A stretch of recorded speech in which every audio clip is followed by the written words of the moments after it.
Hello, campus. Welcome to the fourth. I think that's fourth right now. Yeah, the fourth chapter.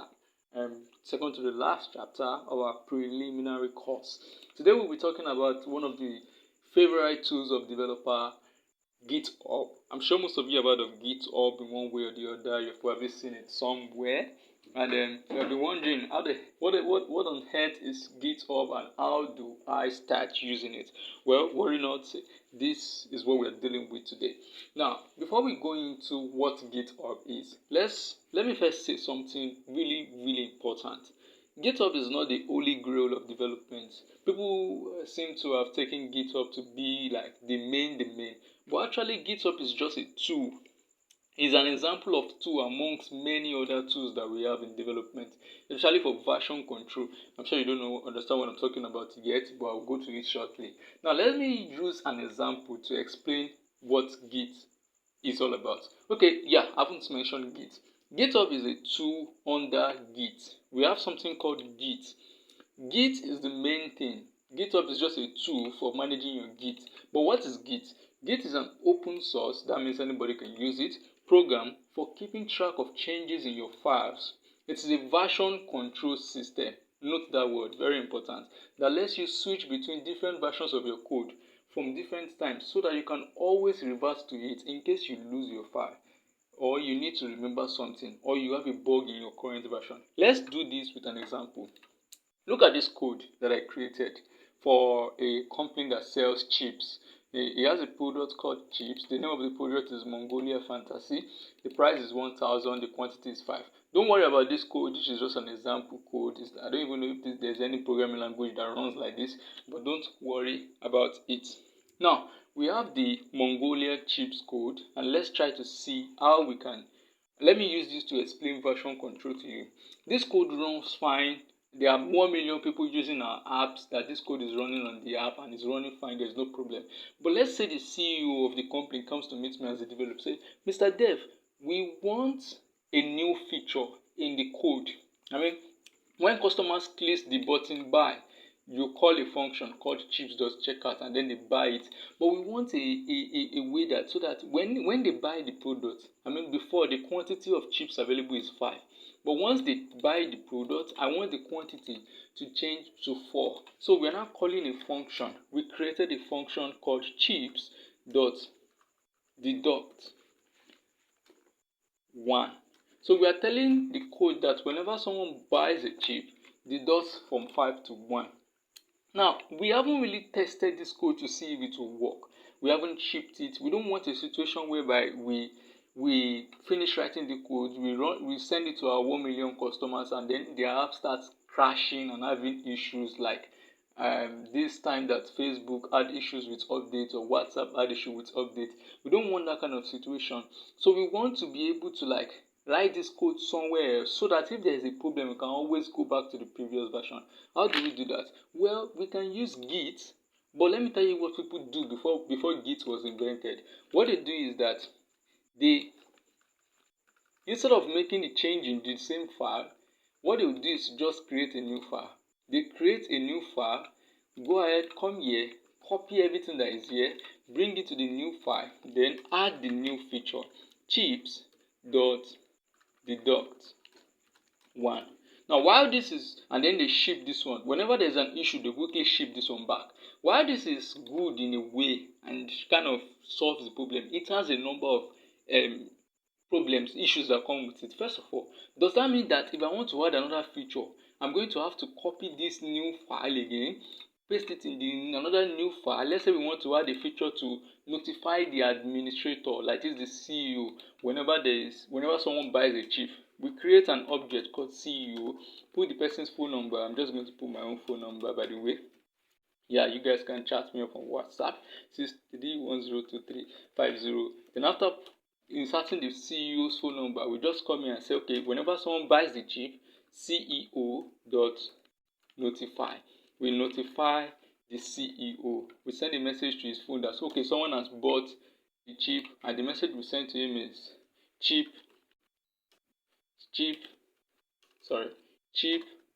purchased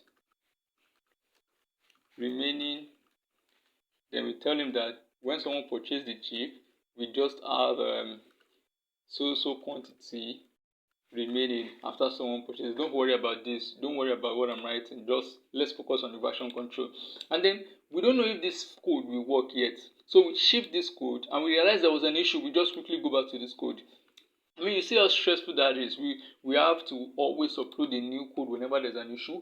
We can't conveniently test without duplicating the whole file. What if when I copy this code, let's say we want to create a new feature that, let's say it sends a message whenever there is no chip remaining, and then I mistakenly went to copy the first code only, and then I updated it here. Then I said, okay, when someone press buy, I ask the question, if chip dot finished, that is if there's no, or if chip dot quantity is less than 1, then send a message to the user. We say user dot notify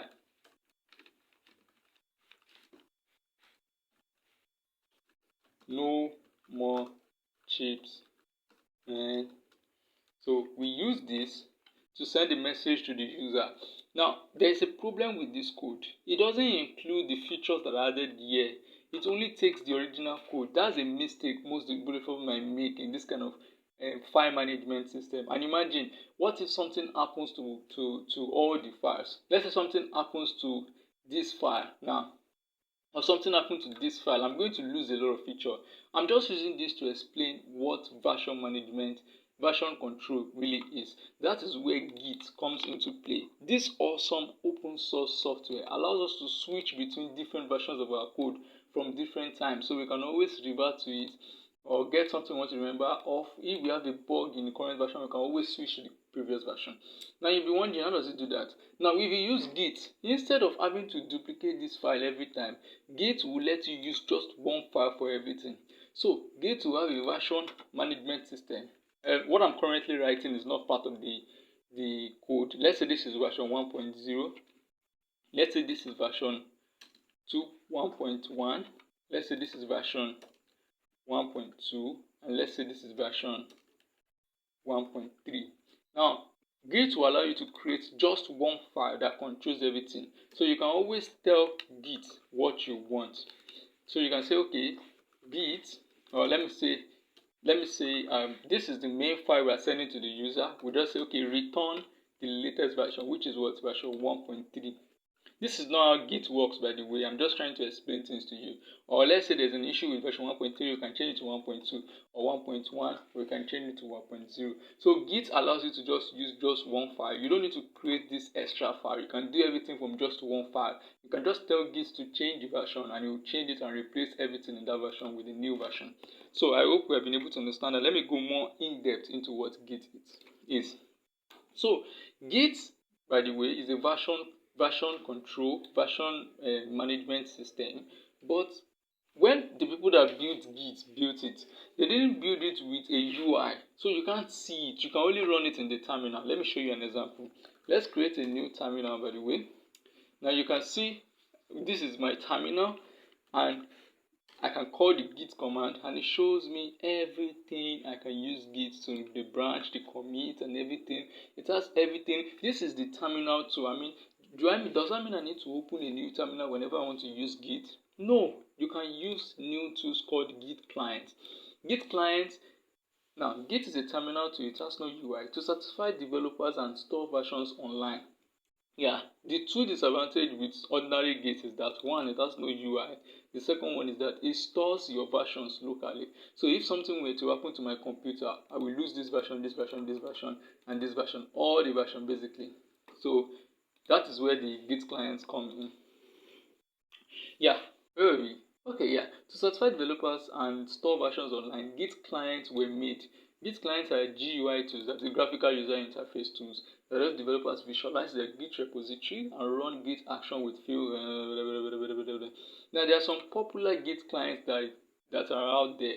The most popular one is GitHub, followed by GitLab. A lot of people in Flutter use GitLab. We have Tar, we have GitForce, we have SourceTree, and we have GitHub.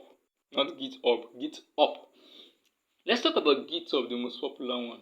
Now, GitHub is a code hosting platform for version control and collaboration. It lets you and other people work on projects from anywhere. Let me tell you what this means. Now let's do a little bit of geek time. Let's examine this. Look at this code that we use, right? Let's say you were the one that wrote this code, and then there is one guy that is working in the same company as you that is in America. He wrote this code to include a deduct feature and a notification feature. Now, you want to see this guy's code without actually merging it with the main code. You can use GitHub for that. Sorry, I'm having a bit of a difficult time explaining that. What I'm trying to tell you is that you can collaborate with anybody from all over the world, and you guys can work on the same project using GitHub. So you wrote this code, the guy from America wrote this code. You can examine his code, merge it with your own code, and then if it doesn't have any bug, just change it to return his own code, and then the user will start seeing the new code. You see how wonderful that is.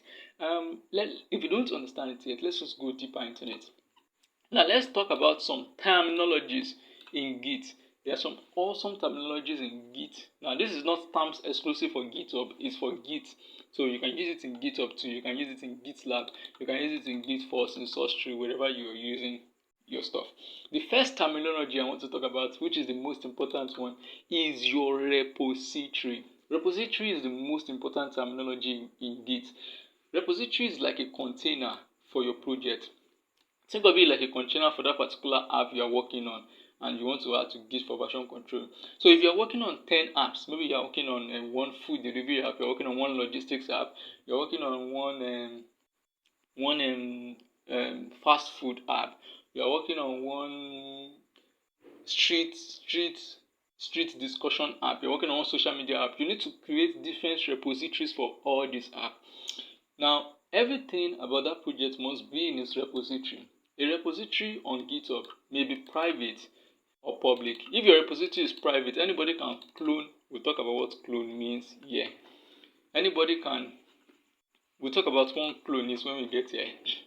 Anybody can clone your project, anybody can contribute to it, and of course you can control that a little bit. And if your repository is private, nobody will be able to see it, even if they search for it on GitHub. It's your private code, and nobody will be able to see it. I use private repo almost all the time. Most of my codes are private, most of my repos are private. Some of them are public, and there are some people in Footer that I know that have public repos that are just awesome. Now, a repository may be local, which if a repository is local, it will be stored on your computer. But if something happens to your computer, you won't be able to access it. Or a repository may be remote. It will be stored on a server like GitHub server. Alright then, before we continue, let me take you through GitHub. Let's do a little bit of GitHub. Go to your browser. You can pause the video now. When you get to your browser, search for github.com. And let that load up. Alright, search for github.com, and you are going to need to come to the top right corner where I'm currently putting my mouse. If you can't see my mouse, just look at where I am here. You can either sign in or sign up. If you already have an account, sign in. If you don't have an account, sign up. I'm assuming you don't have an account. So click the sign up button and let GitHub do its stuff. GitHub likes to do a lot of shakara, whatever. So enter your email.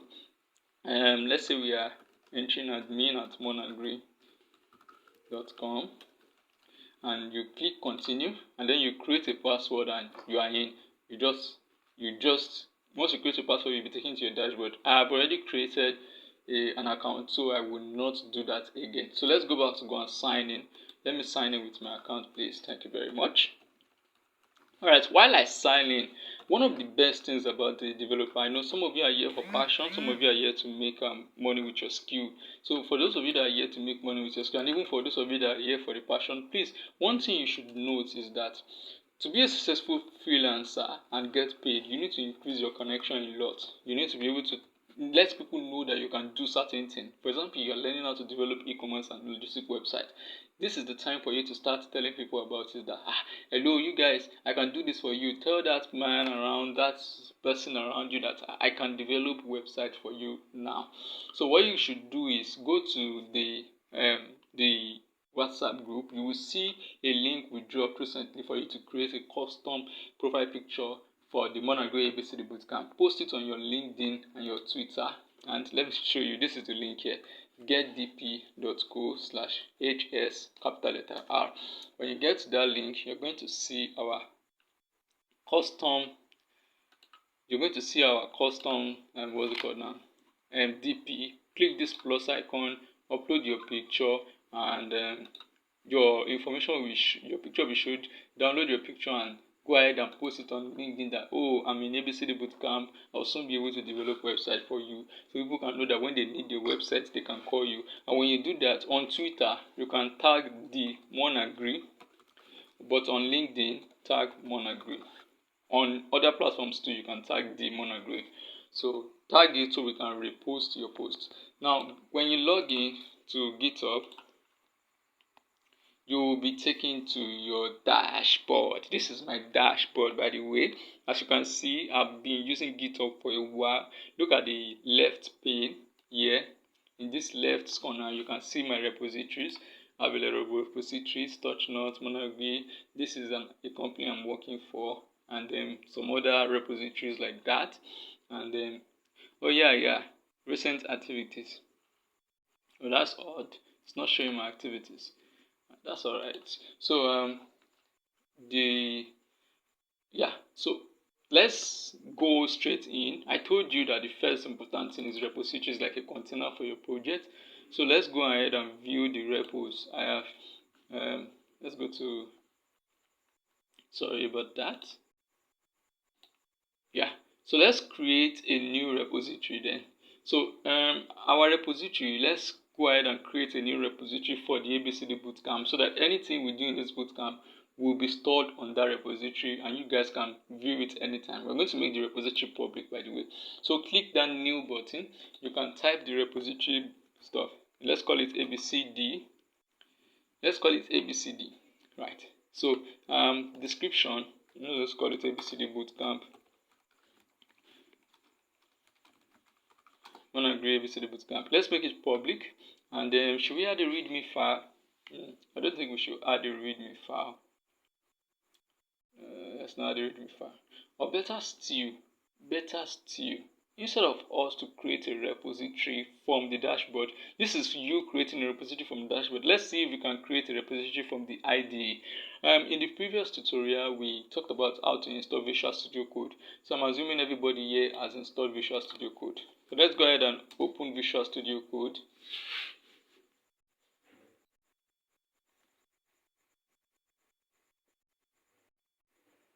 Alright.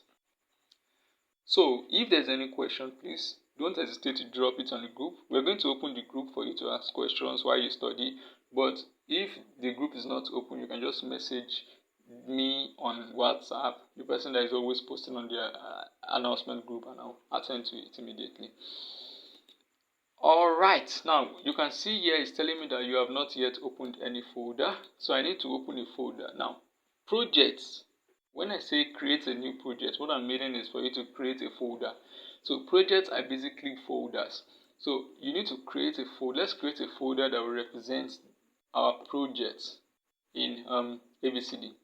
So let's go to my ABCD folder and let's create a folder called ABCD projects. Let's create ABCD project. So let's go ahead and click this open folder button and locate that particular. Let's locate that particular folder. So if you're using Windows or Mac OS or whatever operating system you're using, it's basically the same steps.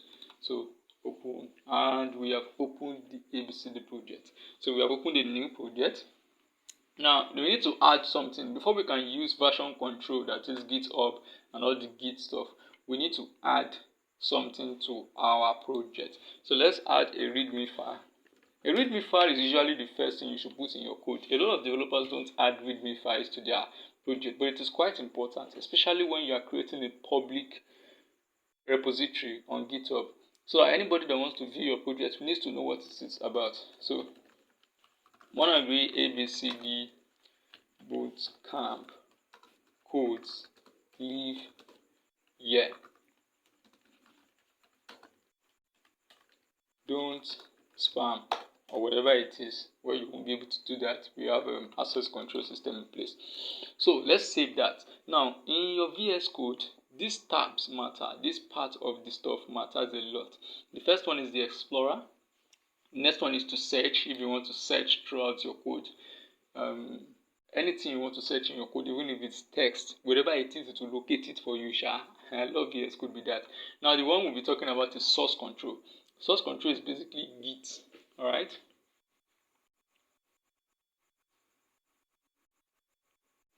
Alright, so you can see we can directly publish this folder to a GitHub repository.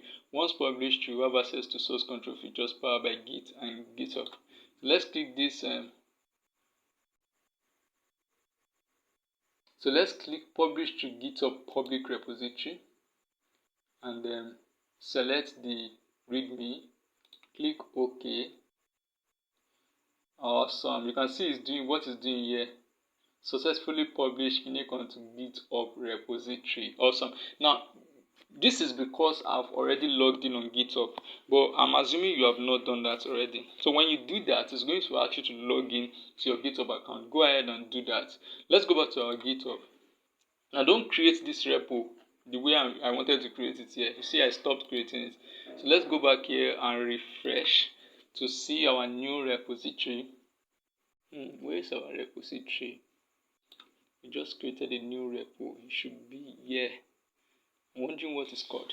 This is it. Yes, updated now. This is it. Awesome. Look at our README file.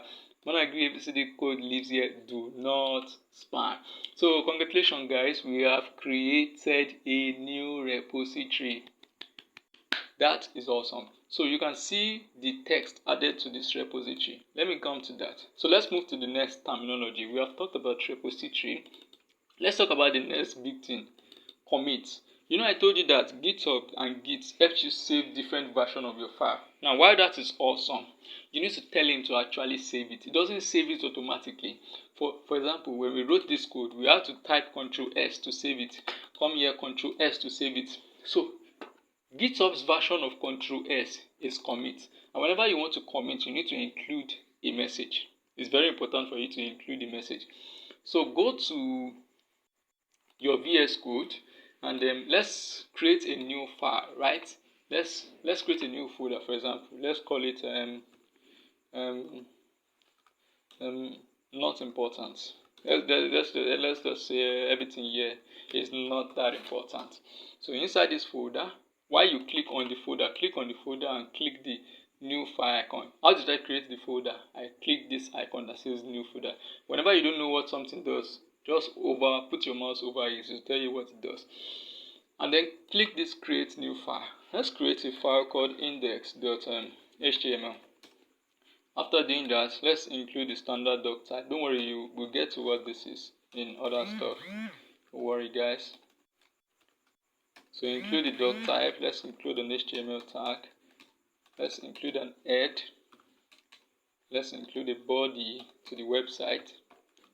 Don't worry guys, you'll get to this shortly. Alright, and then let's save the Ctrl S. Now, if you come to your GitHub, it doesn't like automatically bring Git to your GitHub. You have to actually tell him to take it to your GitHub. So go back to your stuff and click, what's it called now? Click go to source control. You can see when you get to source control, it's telling you, look at this space, it's telling you that since the last time you committed, when we push the project to GitHub, then it's made a first commit and called it. It basically called it first commit. This is the message it added to it automatically for us.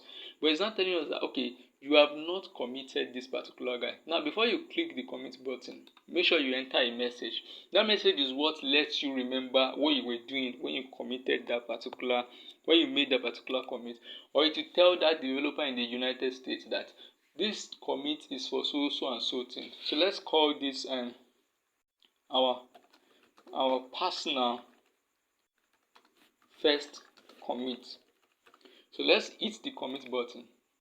Awesome. So we have done that. Now, when you click commit, commit does not actually send the stuff to GitHub.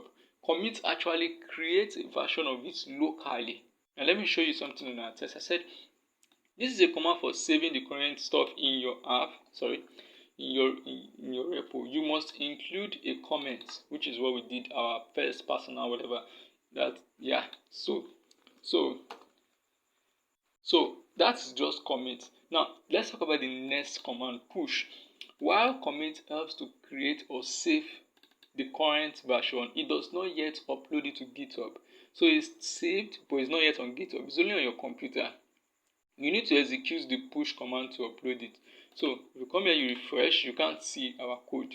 So you have to go back to the app and then click this more icon and then click this push. When you click push, it loads, and it's gone. Yeah, it's gone. It has pushed that particular commit to GitHub. So let's go ahead and refresh. Awesome. This is our folder, not important, and it shows our message, our first commit. So if I'm a developer in another country, I can see that you made this file 5 minutes ago and you created this folder 1 minute ago. So I click the not important folder and I can see your index.html and see the code that is inside and I can pull it. Well, let's talk about what pull means. Yeah. So we have made a second commit. Let's go back to our code, our text, whatever this is. Push helps you to upload your commits to a remote server like GitHub. Now you can commit and push at the same time. Some people love to do that. Some people love to commit and push at the same time. When you come to the commit place, let's say we made a change to this. Let's say we add a link, and then we add an index, something like that. You just save it like that, and then you come here. You can click this down, commit and push. So whenever you make a new commit, you push it at the same time. Oh yeah, it needs me to add a message. I need to add a message. Okay, let's call it second commit. Right. Make sure you enter the message before clicking it, or else it will bring this out. And you need to type the message here, second commit, and then save. Then close this file, and you do it. Save. Then close the file, and it will do it by itself. It will finish committing now, and that's it. It has committed it. So let's go back to our file and refresh. You can see it added it, and it said this is the second commit. Awesome. So when you go back to the file and you need to analyze it, you will see it's giving us a breakdown that this particular thing was added in the second commit. That's why it's showing green. And this particular thing was removed in the second commit. Remember, we removed this line. And then you can also comment on the commit.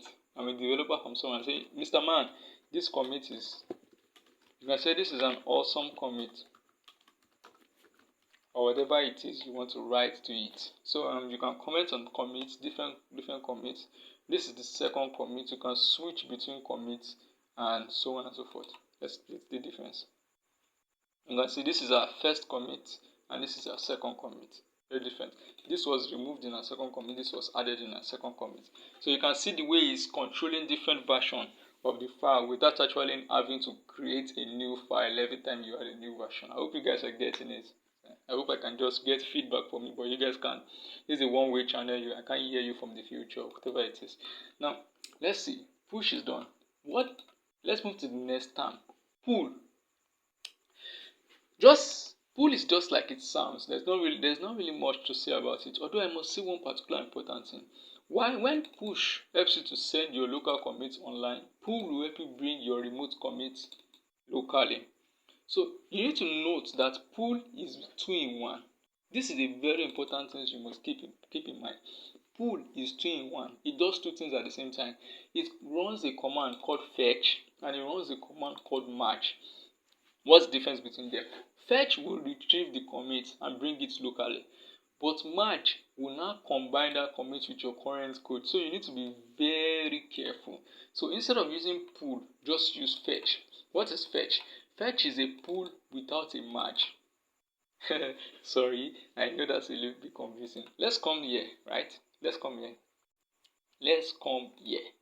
So let's go ahead and let's say I'm a developer from the United States, and I'm currently working on your project.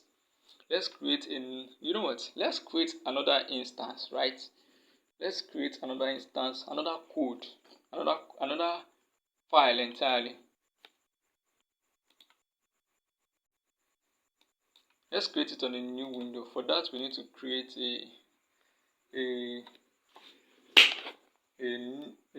we need to create a new folder, US dev. Let's say this is a developer from the US, so we need to open his own folder, and I think we have that on desktop, abcd US dev.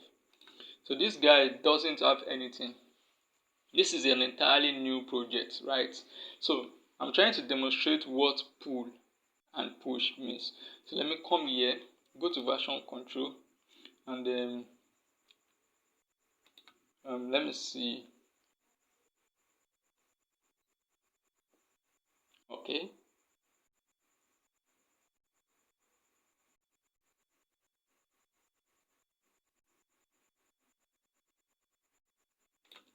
Alright, let's initialize the repo. So let's pull in particular codes. Okay, that's just pathetic.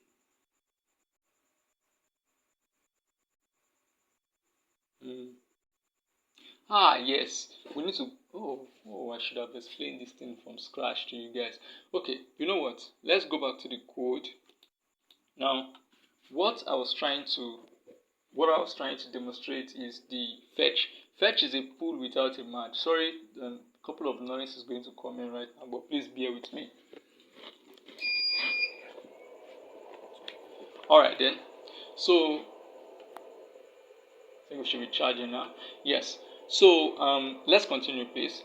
And like I said, when push helps you send the code online, pull will help you retrieve the code and bring it locally. That's the difference between push and pull. So let's go ahead and go to our GitHub stuff. Let's make the change right here in the server. So let's assume we put something like sorry.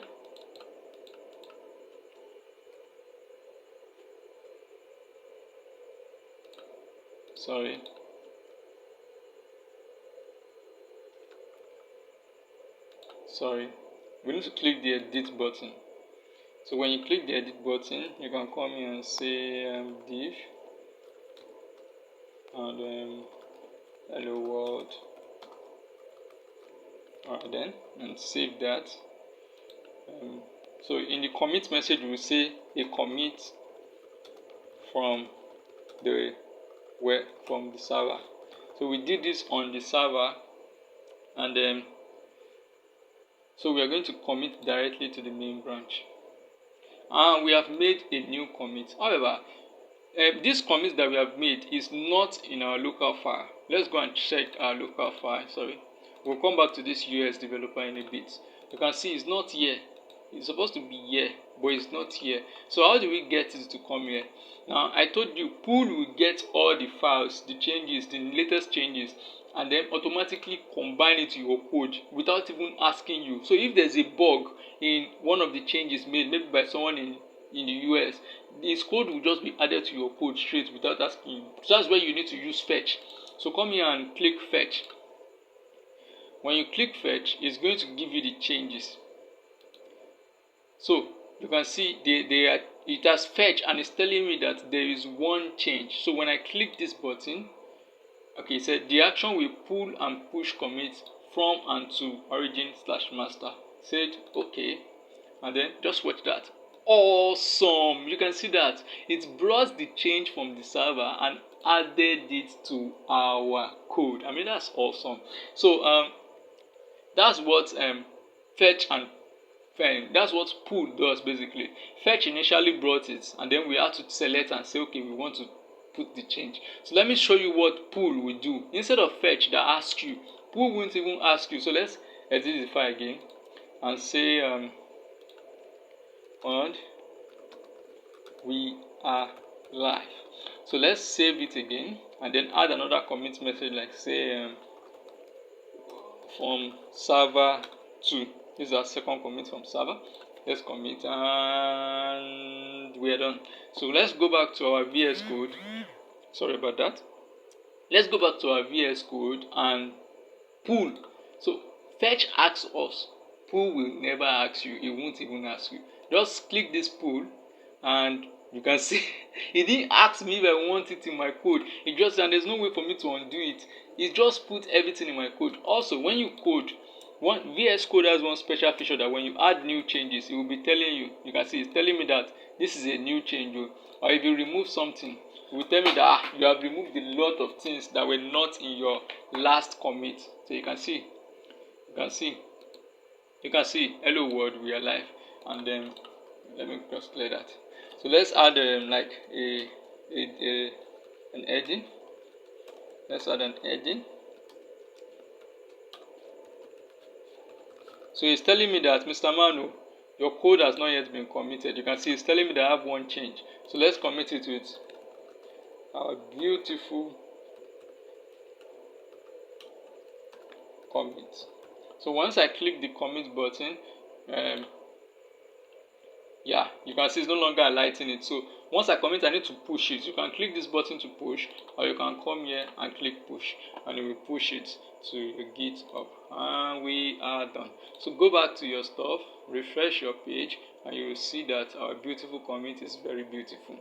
Our first commit is there too, and then there are a lot of changes. So let's go back to our stuff and continue learning. So we have learned about pull, we have learned about fetch. Let me tell you one important feature called branch. Now you will notice that every change we make is stored in just one, is stored in our repository, right? But let's say we are the builders of WhatsApp, right? Let me tell you a story. Developers, when WhatsApp has a new feature that they add VN, voice note to status. Of course, they have to test this thing first, know if customers will like it. Me, I've never really used it before. Since they released the VN feature in status, I've not used it. I'm sure some of you have used it, but I have not used it. I don't know why. I'm just not interested in it. Let me off the noise. It's like I need to charge my PC. So I've never really used it before. I'm just not interested in the voice note stuff on WhatsApp. Maybe I'll use it sometime. So, but before they released it, they did beta testing and everything. To do the beta testing, you can imagine them adding V and then pushing it to their current repository, their current stuff. It's very stressful because if people don't eventually like that that VN feature, it will be difficult for them to go and delete it from their repository. So developer use something called branch. Branch is like another version of your code. This is not a mistake. And then deliberately put another version of your code. The default branch name is called master. Now every branch is called master. Some people call it main. You can call it main, you can call it master. When you create a new branch, all the files in your master branch is duplicated. Let me tell you what branch means. So, just to describe it in layman terms, look at this. Let's assume we have a folder called our repo. And then inside that our repo, we created a folder called the master branch. This is not, you don't need to create the master branch. It's automatically created when you create a new repo. Every file you create, every change you made will be stored in this particular repository. But let's say we want to add that VN feature, that voice note feature. We need to come and create a new branch. We can create a new branch. I can call it beta. We can use this branch for beta testing. Create the file here. If people like it, we will come back and merge it to this file. That's what merging means. I'm sure you guys know what merging is. When you take that particular branch and then you just combine all its codes with the one in the master, and then it's because people love it. But if people don't like it, that's a problem. You can just come here and what? Delete it. People don't like it, so you don't need it, you delete it.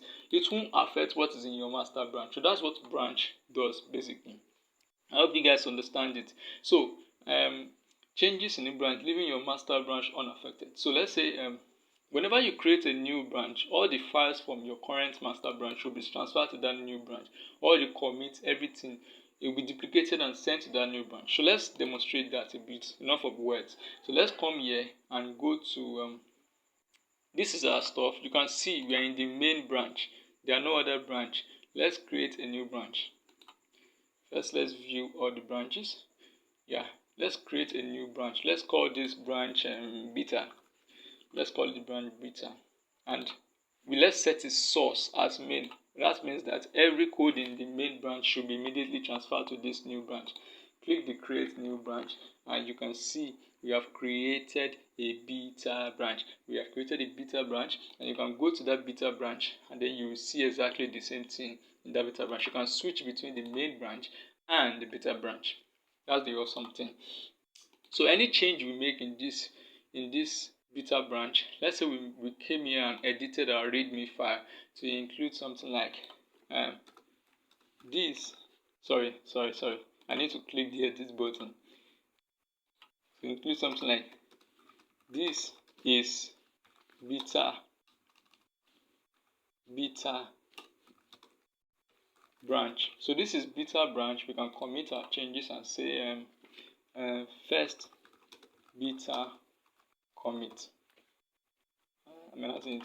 So let's commit the first beta commit. We have made the change and included it in our first beta commit. You can see it's showing as our first beta commit. But if we go to the main branch, we don't have that first beta commit there. And that's a no beta commit. When we come to our code and we tell him to pull all the changes, he will pull all the changes, and you can see. Sorry, let me turn on that noise again. I'm so sorry. So you can go back here and check the readme. You can see that file is not in the readme. That's awesome. Just a sec, please. Alright, that file is not in the readme. That's awesome. So we can see that we are not having any issue so any change we make in that doesn't really affect us. So let's say we want to merge a particular branch together.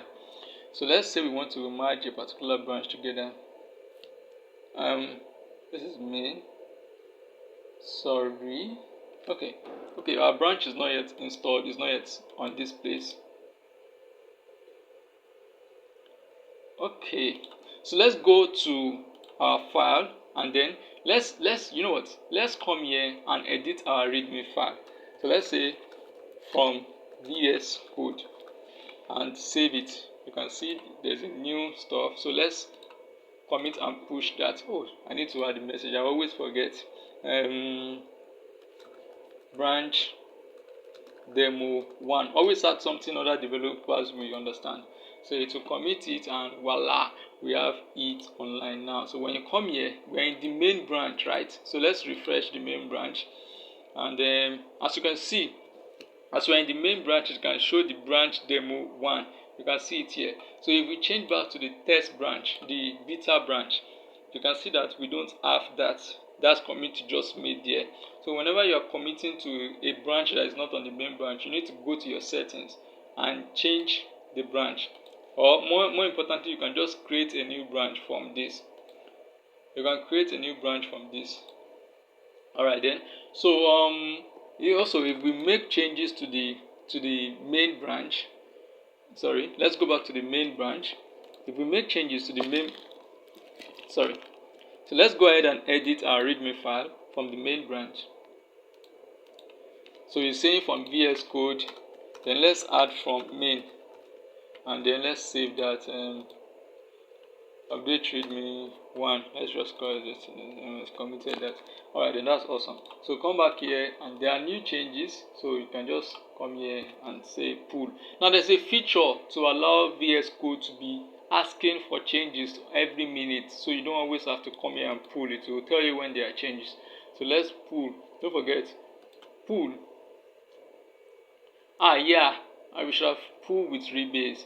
Okay, you can see it has added it from main. Let me tell you how to pull with rebase. So go back to the stuff, edit from main.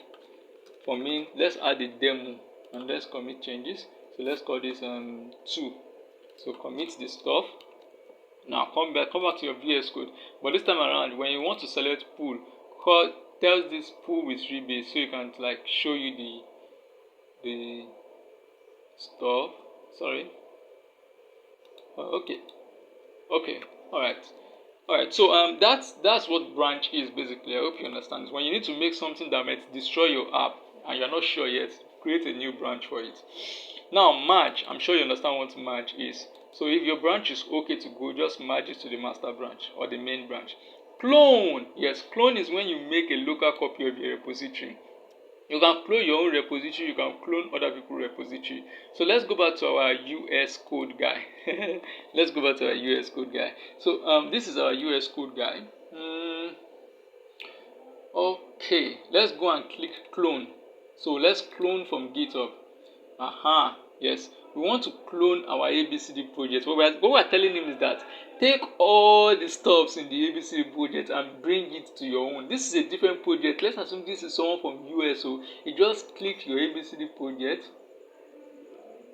and it's telling us to choose folder to clone to. So let's just select that same folder. Let's go to ABCD and let's create this again and let's say select repository. It's currently cloning. It's cloning. Would you like to open the clone repository or add it to the current workspace? Let's add it to the current workspace. Awesome. I mean, look at it. It brought in all the code. I mean, look at it now. It brought in all the code from GitHub and added it to it. You can see, I think there's for some reason it divided. You can see. Okay. Awesome. So it allows you to just continue coding from here and you can make your own personal commit. Alright then, let's move on guys. We don't have much time left. Checkout. Awesome. Checkout is what lets you navigate between the branches created by Git branch. And we are done. Thank you so much guys. I look forward to collaborating with you guys on GitHub. Thank you so much. Daniel.